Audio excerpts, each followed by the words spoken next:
우리 함께 찬송가 452장 1절과 2절을 같이 찬양하겠습니다. 찬송가 452장입니다.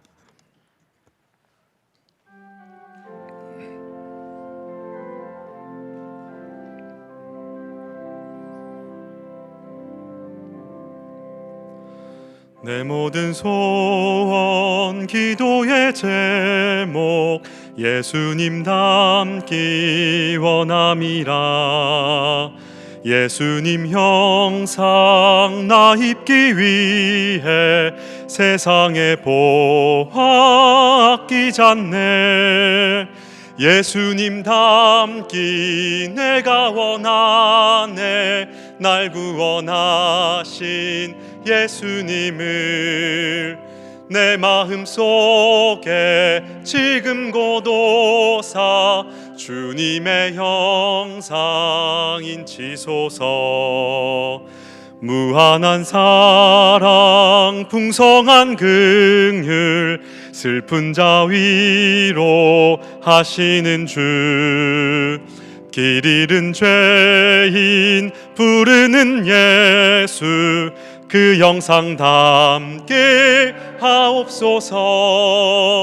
예수님 닮기 내가 원하네. 날 구원하신 예수님을 내 마음속에 지금 고도사 주님의 형상 인치소서. 아멘. 제가 기도하겠습니다. 하나님 아버지, 또 이 저녁에 우리를 기도의 자리로 인도해 주셔서 감사합니다. 우리의 삶에 또 많은 문제가 있고 아픔이 있고 또 많은 필요가 있지만 우리의 모든 기도를 들으시고 그 기도에 능히 넘치도록 응답하시는 우리의 아버지를 우리는 믿습니다. 하나님 아버지, 이 밤에 우리에게 말씀하여 주시옵소서. 우리의 영을 새롭게 하여 주시옵소서. 주님 주시는 힘으로 아버지 능력 있는 삶 살게 하여 주시옵소서. 이 밤에 함께 하실 주님을 기다립니다. 모든 말씀 예수님 이름으로 기도드립니다. 아멘.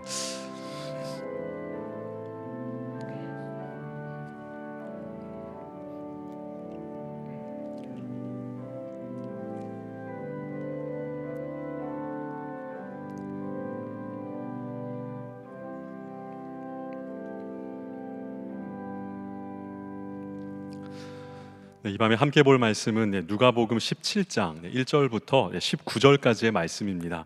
본문이 조금 긴데요, 우리가 1절부터 10절까지만 교독해서 읽어보고 내용은 19절까지를 같이 살피겠습니다. 누가복음 17장 1절부터 10절까지의 말씀을 교독해서 한번 읽어보겠습니다. 제가 먼저 읽겠습니다. 예수께서 제자들에게 이르시되 실족하게 하는 것이 없을 수는 없으나 그렇게 하게 하는 자에게는 화로다.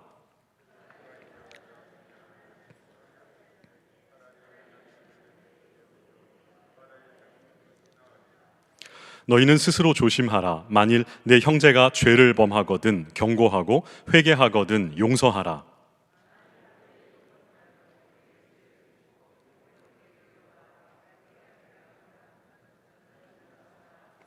사도들이 주께 여짜오되 우리에게 믿음을 더하소서 하니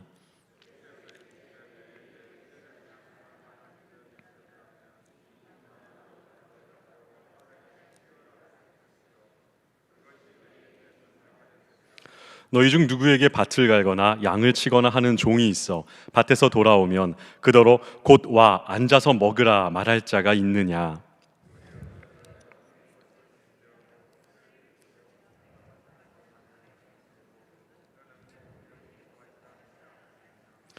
명한 대로 하였다고 종에게 감사하겠느냐?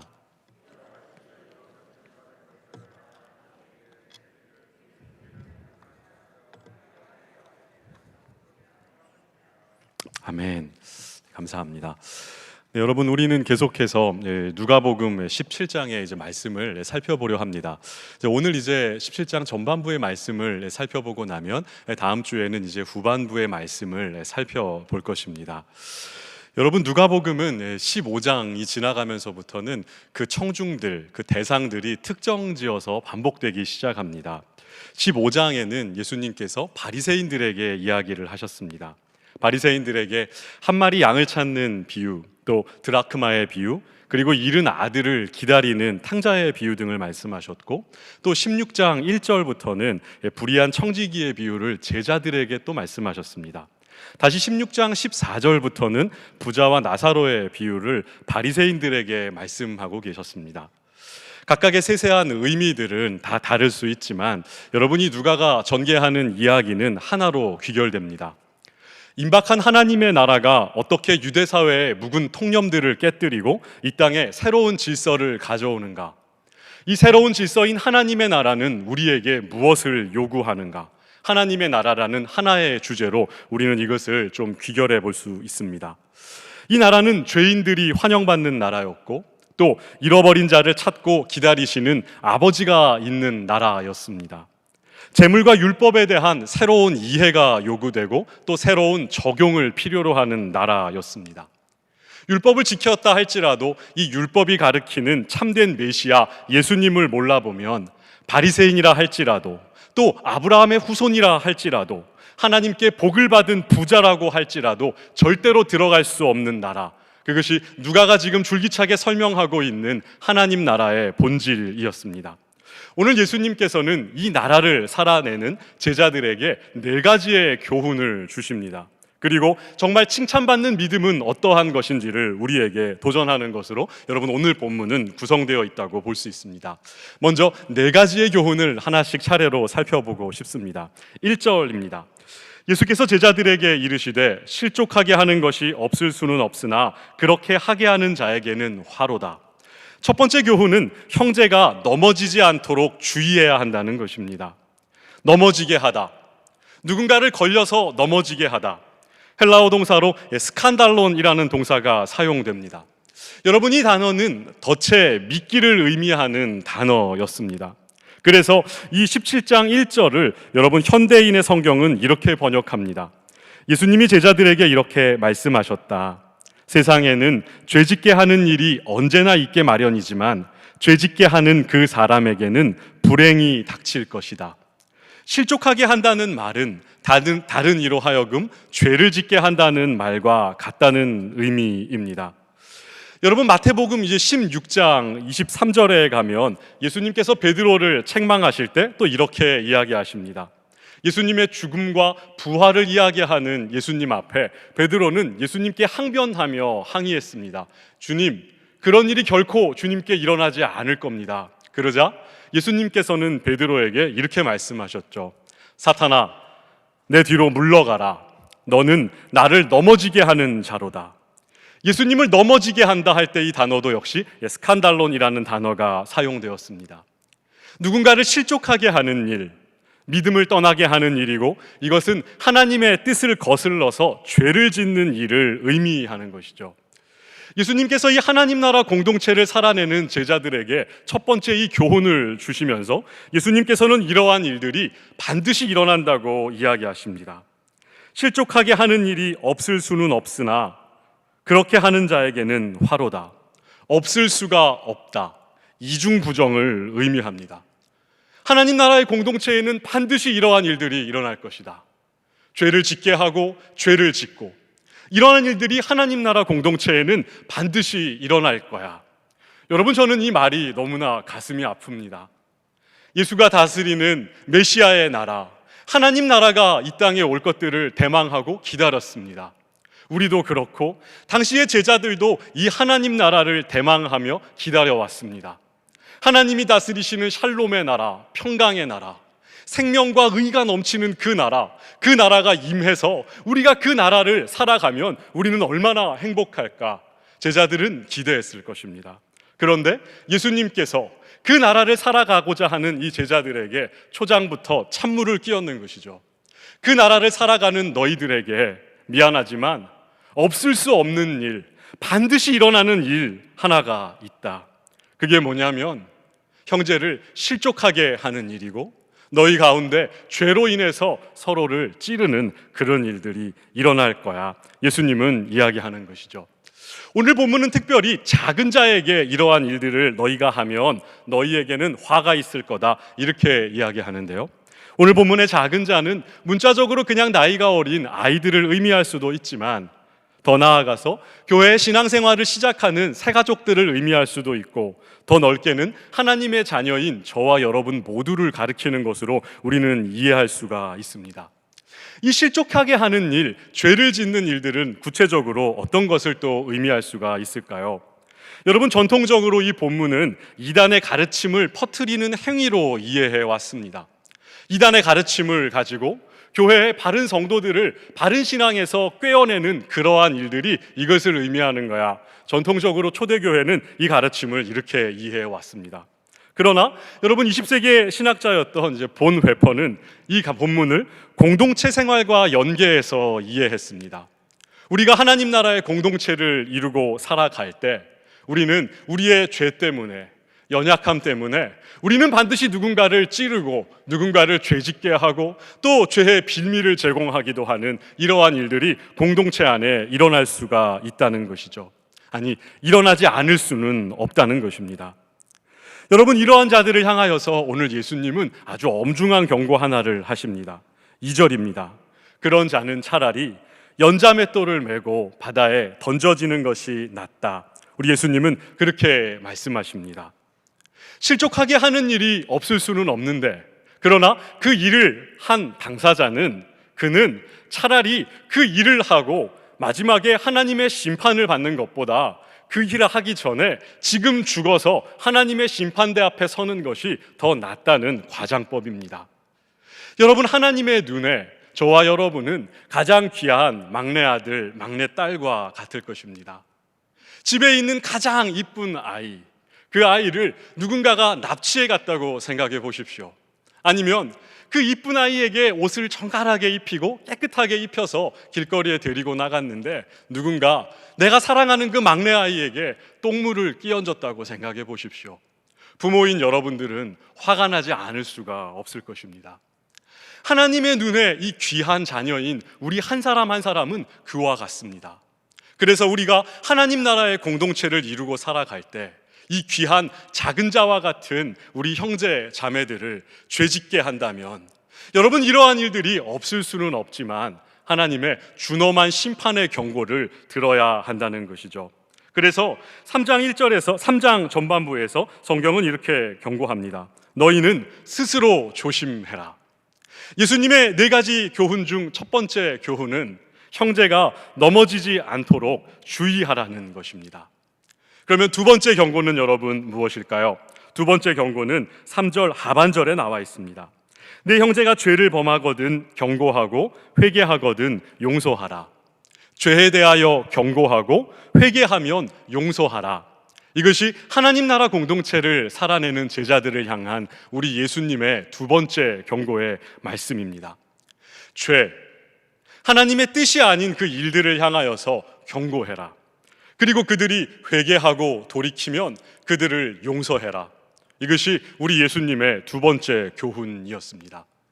여러분, 우리가 살아가면서 우리는 연약하고 또 우리는 허물들이 많은 사람들이기 때문에 우리의 짜잘한 모든 허물과 잘못을 다 이렇게 쥐잡듯이 경고하고 책망하는 것, 하나님이 그것을 원했다고 보지는 않습니다. 여러분, 왜냐하면 베드로전서 4장 8절은 또 이렇게 이야기하기 때문에 그렇습니다. 사랑은 허다한 죄를 덮느니라. 우리가 함께 교회 공동체를 이루어서 함께 생활하면서 우리의 허물들과 짜잘한 잘못들은 우리가 하나님의 사랑으로 덮어주고 용납해주는 일들이 우리에게 요청되는 것은 맞습니다. 그러나 중요한 죄악들을 우리가 만났을 때, 마주했을 때는 반드시 그 일을 경고하고 회개하면 용서하라, 받아주어라. 이것이 여러분 두 번째 우리 주님의 교훈이었습니다. 여러분, 우리가 교회 공동체로 모여서 신앙생활을 하면서 여러분, 우리가 얼마나 많이 상처를 주고 받습니까? 얼마나 많이 우리는 질투하고 괴로워합니까? 여러분, 얼마나 많이 우리는 서로 상처를 주고받는지 모릅니다. 교회 안에 일어나고 있는 이런 많은 아픔들 속에 때로 우리가 사람들을 용서하기 쉬운 아주 작은 허물들도 있습니다. 돈을 띄어 먹어도 적은 액수라면 괜찮습니다. 나에게 상처를 주어도 작은 상처라면 우리는 쉽게 용서할 수가 있습니다. 그러나 한두 푼이 아니라 많은 돈을 사기당했다면, 그리고 깊은 상처를 나에게 안겨주었다면, 나에게 모욕과 모멸감과 무시와 경멸을 쏟아냈다면, 여러분, 우리는 그 사람을 용서하는 것이 너무나 어렵습니다. 제가 전도사로 사역했을 때 여러분, 저에게 잊혀지지 않는 아픈 기억이 하나 있습니다.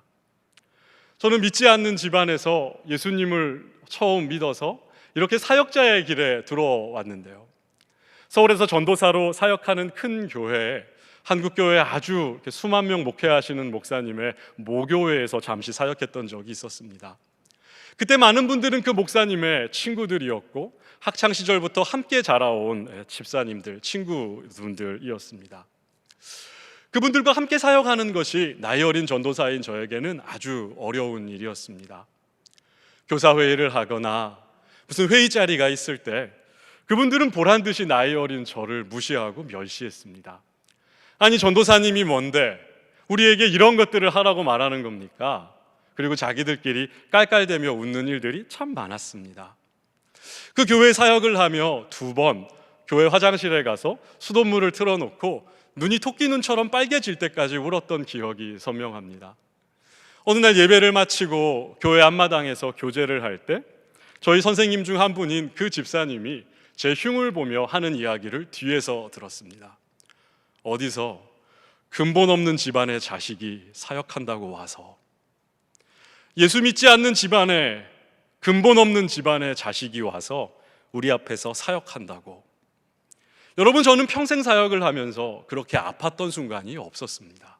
물론 하나님께서 은혜를 주셔서 그 집사님은 그 교회의 장로님이 되었고, 저는 그 교회를 떠나올 때 그 장로님의 많은 사랑을 받고 지금도 1년에 한 번씩 연락을 주고받는 평화를 누리고 있지만, 그때 그 아픈 순간을 여러분, 저는 잊을 수가 없습니다.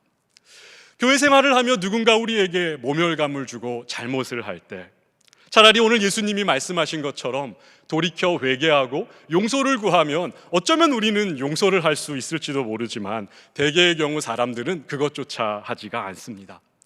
주님, 용서를 구하지 않는 사람들은 그러면 우리가 미워하고 마음껏 저주해도 되는 것입니까? 여러분, 그런 것일까요? 아닙니다. 에베소서 4장 2절과 3절은 또 이렇게 우리에게 교훈합니다.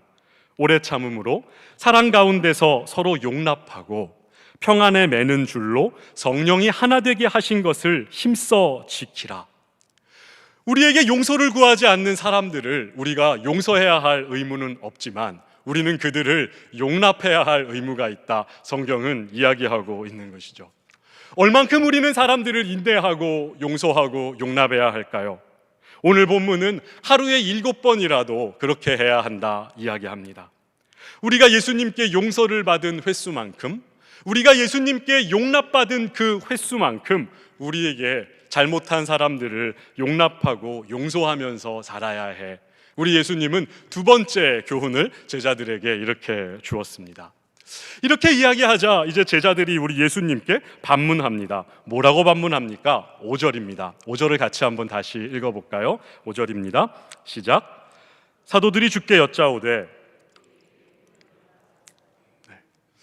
우리를 이렇게 아프게 하고 눈물 짓게 하고 우리에게 이런 모욕을 주는 사람들을 용납하고 용서하는 일들을 어떻게 우리가 무한정할 수 있습니까? 우리에게 믿음을 더해 주십시오, 주님. 사도들이 아무래도 그렇게 요청한 것 같습니다. 이렇게 이야기하는 사도들에게 주님은 3번째 교훈을 주십니다. 더 큰 믿음이 너희에게 필요한 것이 아니라 지금 있는 믿음을 그냥 사용하는 것으로 충분하다라는 것이죠. 주님, 우리에게 더 큰 믿음을 주십시오. 얼마나 거룩하고 얼마나 멋진 기도입니까? 그러나 예수님은 그 기도를 들어주시지 않습니다. 그리고 뽕나무에 대한 이야기 하나를 제자들에게 해주십니다. 얘들아, 너희들에게 겨자씨 한 알만한 작은 믿음이 있다면 저 뽕나무에게 명해서 바다에 옮겨 심기라 명하면 그 뽕나무가 순종할 거야. 이렇게 이야기를 하십니다. 여러분, 당시에 이 뽕나무는 뿌리가 아주 땅속 깊은 곳으로 단단히 내리기로 소문이 나 있던 나무였다고 합니다. 그래서 또 물의 저장소 위에 뽕나무를 사람들은 심지 않았다고 합니다. 어쨌든 여러분, 나무를 뽑아내는 일은 쉬운 일은 아닙니다. 그러나 우리가 조금 생각해 보면 중장비를 사용하거나 굴삭기나 이런 포크레인을 사용하면 나무를 뽑는 일들은 어렵지만 불가능한 일들은 아닐 겁니다. 그러나 여러분, 주님께서 뒤에 뭐라고 말씀하십니까? 이 뽕나무가 바닷속에 심겨진다는 것이죠. 뽕나무가 산에서 뽑히는 것은 어렵지만 가능한 것이지만 바닷속에 뽕나무가 심겨지는 것은, 여러분, 이것은 불가능한 일입니다. 얘들아, 너희에게 겨자씨 한 알만한 아주 작지만 참된 믿음이 있다면 그 믿음을 가지고 그냥 순종해서 사용해. 그러면 너희는 기적을 보게 될 것이다. 그 믿음을 따라 역사하는 하나님의 능력을 보게 될 것이다. 믿음은 더해서 커지는 것이 아니라 사용해서 커지는 거야. 우리 예수님은 제자들에게 이 세 번째 교훈을 주셨습니다. 그리고 마지막으로 예수님은 이제 네 번째 교훈을 제자들에게 주십니다.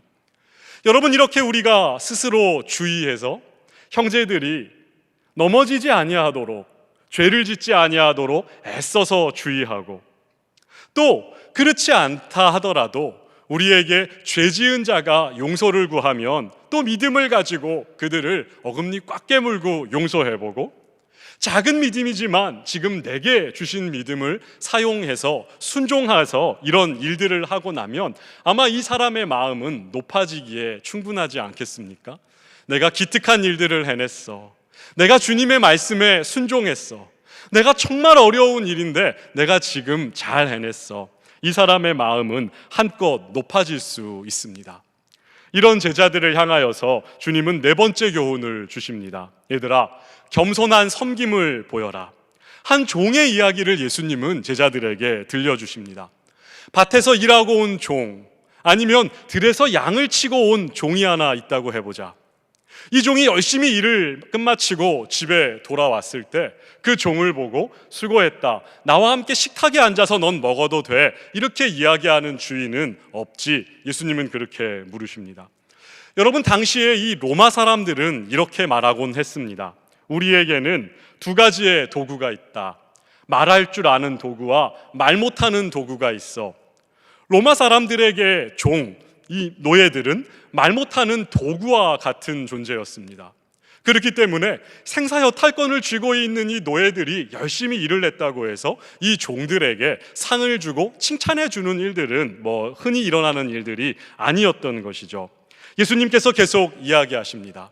주인은 종이 그렇게 돌아왔을지라도 너는 내 식사를 준비하고 내가 밥을 먹는 동안 내 수종을 들고 이것이 다 마친 다음에 비로소 내 밥을 먹어라, 이렇게 이야기하지 않겠느냐. 그리고 그 종은 이 일들을 다 한 후에 저는 무익한 종입니다, 이렇게 말하는 것이 당연하지 않겠느냐. 예수님은 그렇게 말씀하십니다. 여러분, 우리가 교회 생활을 하면서 이런 분들 종종 만납니다. 우리는 주님과 매매 계약서를 쓴 적이 한 번도 없습니다. 주님, 제가 주일을 빠지지 않으면 주님은 저한테 이것을 해주셔야 합니다. 우리는 계약서를 쓴 적이 한 번도 없습니다. 주님, 제가 헌금 생활을 열심히 했으니까 저에게 이 정도는 해주셔야 되는 것 아닙니까? 여러분, 주님은 우리와 그런 계약서를 쓴 적이 한 번도 없습니다. 주님은 우리의 주인이시고 우리를 부리시는 우리의 하나님이시며 우리의 전능자이시고 우리에게 모든 것들을 명하실 수 있는 우리 주님은 그런 분이십니다. 그럼에도 불구하고 우리에게 어려운 일들이 닥칠 때 우리는 종종 이렇게 주님을 욕하기도 합니다. 주님, 저에게 어떻게 이러실 수가 있습니까?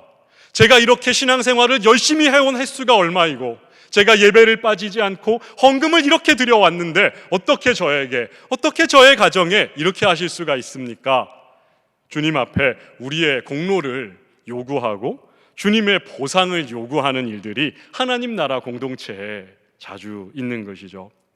여러분, 우리는 공로를 자랑할 수도 없습니다. 내가 이 교회를 얼마나 다녔는데 네가 감히, 내가 이 교회에 어떠한 사람인데 네가 짓게. 우리의 공로와 너스레를 떨 일도 없어야 합니다. 왜 그렇습니까? 하나님의 나라는 자기의 자랑과 이런 너스레가 없고 겸손한 섬김이 가득한 곳이어야 하기 때문에 그렇습니다. 이 네 가지의 교훈을 예수님은 제자들에게 말씀하신 후에 이제 마지막으로 이어서 믿음의 사람 한 사람을 우리에게 소개해 줍니다. 우리가 읽지는 않았지만 이제 11절부터 19절에 등장하는 여러분 한 사람입니다. 예수님께서는 예루살렘으로 걸어가고 계셨습니다. 누가복음은 누가복음 전체를 통해서 예수님을 십자가를 지고 죽으러 예루살렘에 올라가시는 어린 양으로 누가복음은 예수님을 묘사합니다. 17장 11절부터 예루살렘을 향해 이제 예수님이 올라가시다 한 마을에 들어가셨습니다. 한 마을에 들어갔는데 그때 그 마을에는 10명의 나병 환자가 있었습니다.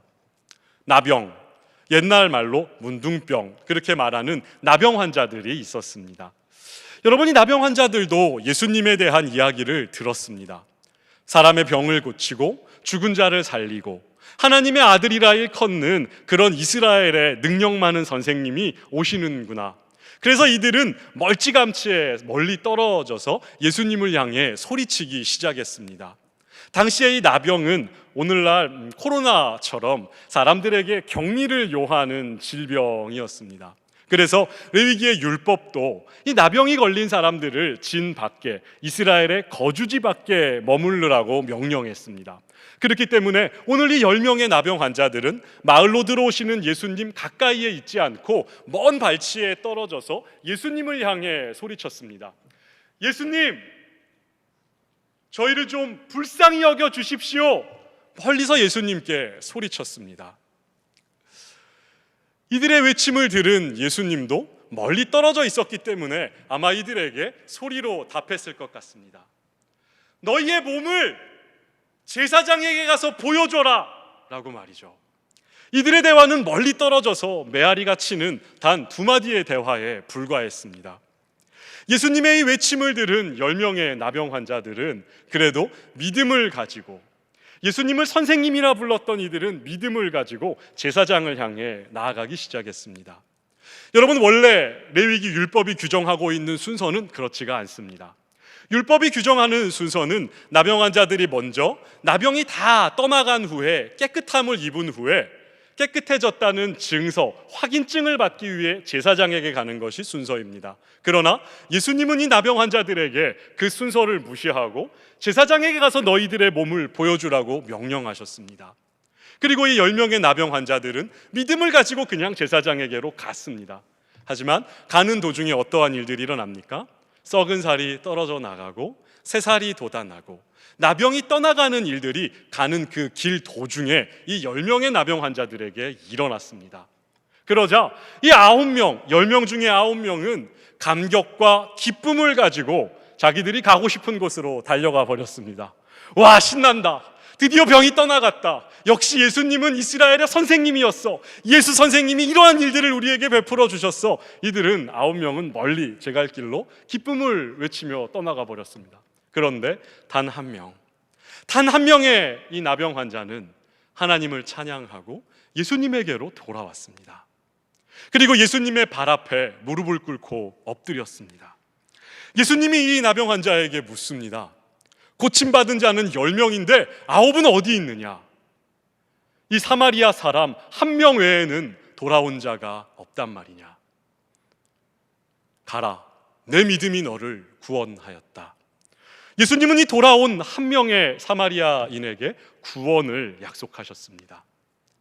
여러분, 누가는 이 본문을 우리에게 기록하여 주면서 우리에게 도전합니다.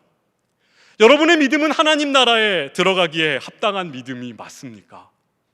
예수님을 선생님이라 부르고 그가 베푸는 은혜를 좋아하고 그가 베푸는 능력을 맛보고 기쁨을 얻어서 춤을 추며 내가 가고 싶은 곳으로 가는 9명의 유대인입니까? 아니면 구원은 거리가 멀다고 사람들이 외면했지만 예수님이 누구신지를 깨닫고 예수님의 발꿈치 앞에 엎드린 참 제자와 같은 이 사마리아 사람입니까? 누가는 우리에게 도전하는 것이죠. 여러분, 실제로 이 나병이 낫는 이러한 이적은 단순한 기적이 여러분 아니었습니다. 누가복음 7장에 보면 세례 요한이 자기의 제자들을 예수님에게로 보내는 장면이 나옵니다. 그리고 예수님에게 이렇게 묻습니다. 선생님, 오실 그 이가 당신입니까? 22절에 예수님은 이 세례 요한의 제자들에게 이렇게 답하십니다. 너희가 가서 보고 들은 것을 요한에게 알리되 맹인이 보며 못 걷는 사람이 걸으며 나병 환자가 깨끗함을 받으며 귀먹은 사람이 들으며 죽은 자가 살아나며 가난한 자에게 복음이 전파된다고 세례 요한에게 알려주어라. 여러분, 당시에 예수님의 말씀을 우리가 더듬어 본다면 나병이 떠나가는 것, 10명의 나병 환자가 한꺼번에 주의 말씀에 의해 깨끗함을 입는 것은 단순한 이적 사건이 아니라 메시아의 시대가 도래했다는 증표였고, 예수님이 바로 이 하나님 나라의 주인인 메시아, 우리 왕이라는 사실을 선언하는 아주 중요한 사건이었습니다. 그럼에도 불구하고 이 9명의 유대인 나병 환자들은 그것을 깨닫지 못하고 자기들이 원하는 곳으로 그냥 달려가 버린 것이죠. 그러나 한 사람의 이 사마리아인은 나에게 제사장에게 가서 너희의 몸을 보이라고 명령했던 바로 그분이 누구인지를 깨달았던 것 같습니다. 이분이 바로 내가 기다려왔던 그 메시아이구나. 이분이 바로 구약이 약속했던 그 선지자이고 이 땅에 메시아의 나라, 하나님의 나라를 세운 그 왕이 바로 그분이었구나. 그렇기 때문에 이 한 명의 사마리아인 나병 환자는 예수님에게로 달려가 참된 제자가 해야 할 법한 예수님의 발 앞에 무릎을 꿇고 엎드려서 그 예수님께 더 가까이 나아가고 있었던 것이죠. 사랑하는 우리 내일교회 성도 여러분, 누가는 우리에게 우리의 믿음은 어떠한지를 도전합니다. 코로나가 끝이 나고 또 코로나와 함께 살아가는 이 시대에 우리 사역자들은, 우리 성도님들의 믿음이 이 한 사람 사마리아인과 같기를 우리는 기대합니다. 여러분의 삶이 어디로 향하든지 여러분의 마음은 예수님께로 정말 더 가까이 가고 있는지요? 여러분, 말씀을 맺겠습니다. 오늘 예수님께서 하나님 나라를 살아가는 제자들에게 4가지의 교훈을 여러분 주셨습니다. 그런데 여러분, 곰곰이 생각해 보면 이 4가지의 교훈은 모두 예수님이 이 땅에서 우리에게 보여주신 삶의 모습과 놀랍도록 비슷합니다. 예수님은 이 땅을 살아가시는 평생에 진리로 사람들을 가르치셨고 상한 갈대를 꺾지 않으며 약한 자들이 넘어지지 않도록 그들을 돌보셨습니다. 진리를 거슬러 하나님께로 가는 길을 막은 바리새인과 율법사들은 엄히 꾸짖고 경계하셨습니다. 하지만 강도라 할지라도, 창기라 할지라도, 세리라 할지라도, 죄인이라 할지라도, 실패한 제자들이라 할지라도 언제나 주님께로 돌아오면 그들을 용서하고 품에 안아주셨습니다. 이분은 이 땅에서 묵묵히 순종의 길을 걸어가셨습니다.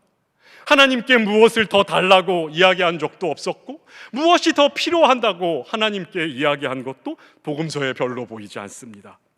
이분은 이 세상이 몰라볼 정도로 스스로의 몸을 낮추어서 이 땅에 오셨습니다. 이 세상은 이 예수님을 전혀 알아볼 수 없었기 때문에 마음껏 조롱하고 마음껏 십자가에 못 박았습니다. 예수님은 죽기까지 복종하셨고 묵묵히 순종의 길을, 겸손의 길을 걸어가셨던 것이죠. 2000년 전 제자들에게 예수님은, 그리고 2020년을 살아가는 우리들에게 예수님은 하나님 나라 공동체를 살아가야 할 우리들에게 이 4가지의 부탁을 하셨습니다. 형제들이 실족하지 아니하도록 스스로 주의해라. 그리고 너희들에게 용서를 구하는 자들을 용납하고 다 용서해 주어라. 그리고 너희가 가진 것이 부족하다고 이야기하지 말고 지금 있는 믿음으로 순종해라. 그리고 겸손한 섬김으로 공동체를 살려내라. 순종의 길을 가라. 이 4가지의 말씀을 저와 여러분에게 주셨습니다. 어떻게 하면 우리가 이 예수님을 닮고 이 땅을 살아갈 수가 있습니까? 이 한 명의 사마리아인 나병 환자처럼 예수님의 발 앞에 엎드려 그분의 말씀을 듣고 그분께 더 가까이 그분께 더 가까이 나아가 그분을 닮는 저와 여러분 되시길 주님 이름으로 축복합니다. 우리 말씀 생각하시면서 우리 찬송가 우리가 452장을 1절과 2절을 불렀는데요, 우리 2절과 3절을 한번 가사를 생각하시면서 다시 한번 우리가 부르고 기도하도록 하겠습니다. 찬송가 452장입니다.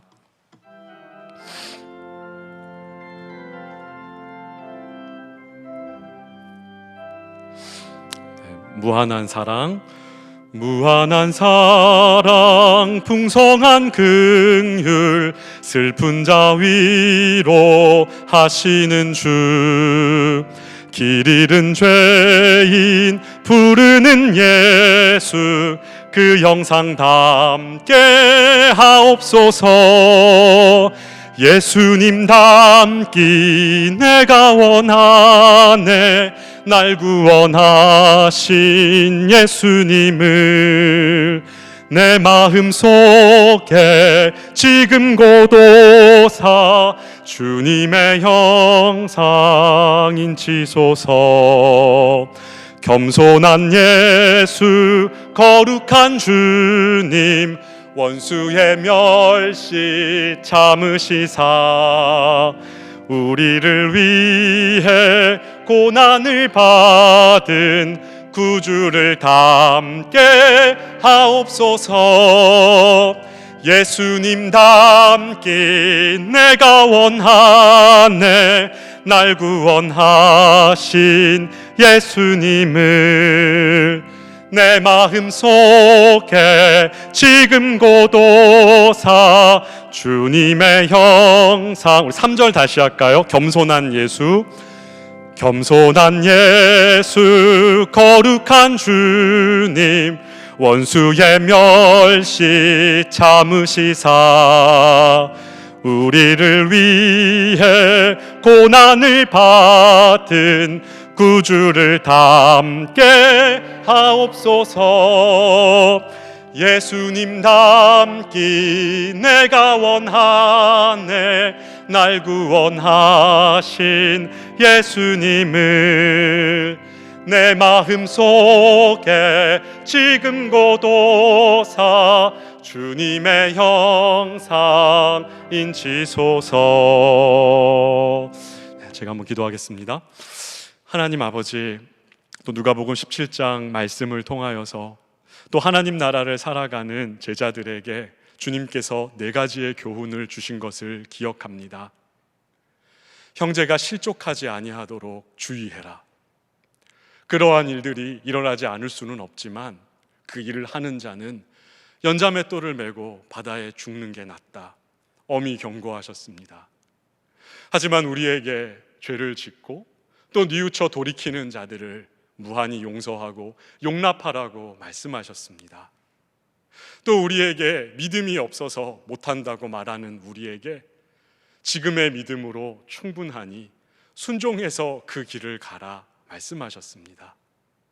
그리고 이 모든 일을 하고 난 이후에도 주님, 우리는 우리가 해야 할 마땅한 일을 한 것이 전부입니다. 주님, 우리의 순종을 기뻐하시고 또 우리의 순종을 칭찬하시고 또 언젠가 우리의 삶에 우리의 순종에 기뻐하시는 주님께서 많은 상들을 또 주시겠지만 주님 앞에 무슨 계약서를 쓴 사람인 것 마냥 나아가서 무슨 것들을 요구하고 우리를 자랑하고 하나님, 그러한 모습으로 하나님 나라의 공동체를 우리는 섬길 수 없는, 하나님, 우리는 그러한 사람들입니다. 하나님, 부디 우리를 이 땅을 사셨던 예수님처럼 살게 하여 주시옵소서. 모든 사람들을 용납하고 인내할 수 있는 믿음을 주시고 겸손히 묵묵히 순종의 길을 걸어가게 하여 주시고 주님, 한 사람, 이 사마리아 나병 환자처럼 주님 앞에 무릎 꿇고 주님께 더 가까이 나아가는 믿음을 우리 내일교회 모든 성도님들에게 허락하여 주시옵소서. 감사드리며 예수님 이름으로 기도드립니다. 이제는 우리 구주 예수 그리스도의 은혜와 우리 아버지 하나님의 무한하신 사랑하심과 또 성령 하나님의 감동, 감화, 교통, 위로하시는 은혜가 예수님 닮기를 소원하고 예수님께 더 가까이 나아가기를 열망하는 모든 예배자들 머리 위에 이제로부터 영원토록 함께 있을지어다. 아멘.